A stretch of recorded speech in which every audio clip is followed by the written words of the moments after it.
সংযুক্ত আরব আমিরাত ও পাকিস্তানের বিপক্ষে টি-20 সিরিজকে সামনে রেখে একগুচ্ছ পরিকল্পনায় ব্যস্ত বাংলাদেশ ক্রিকেট দল। তারই অংশ হিসেবে হোমা ক্রিকেট মিরপুরে চলছে নিবিড় অনুশীলন। আর সেখানে চোখে পড়ার মতোভাবে নিজেকে প্রস্তুত করছেন উইকেটকিপার ব্যাটার জাকের আলী অনিক। ব্যাটিংয়ে মনোযোগী অনিক, বিশেষ করে ফোকাস ছিল অন সাইডের শটগুলোয়। নেটের চারপাশে টায়ার সাজিয়ে ফিল্ডের সিমুলেশন তৈরি করে গ্যাপ বের করে বল পাঠানোর অনুশীলন করেছেন তিনি।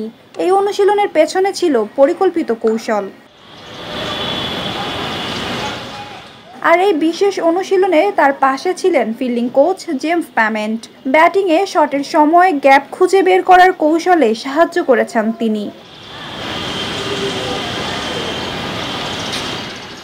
পুরো ব্যাটিং সেশন জুড়ে জাকের পাশে ছিলেন দলের সহকারী মাস্টারমাইন্ড কোচ সালাহউদ্দিন। প্রতিটি শটের পর টেকনিক্যাল দিক তুলে ধরেছেন তিনি।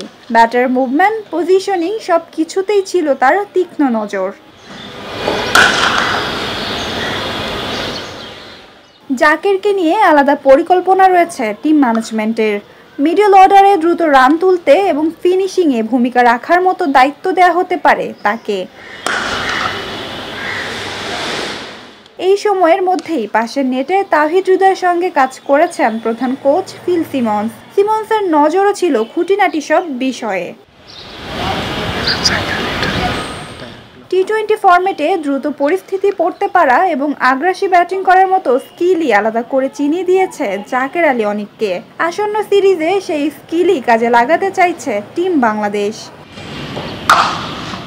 অভিজ্ঞতার ঝুলি কিছুটা সীমিত হলেও জাকেরের প্রতি রয়েছে টিম ম্যানেজমেন্টের আস্থা। ফর্ম ও আত্মবিশ্বাস ঠিক থাকলে এই তরুণ ক্রিকেটারই হয়ে উঠতে পারেন দলের ট্রাম্প কার্ড।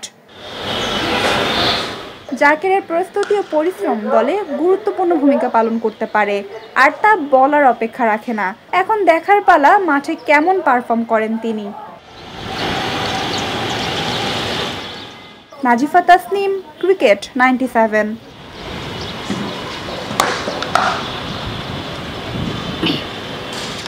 দেশ জুড়ে তোলপাড়। ওয়ালটন ফ্রিজ কিনে আপনিও হয়ে যেতে পারেন মিলেনিয়ার।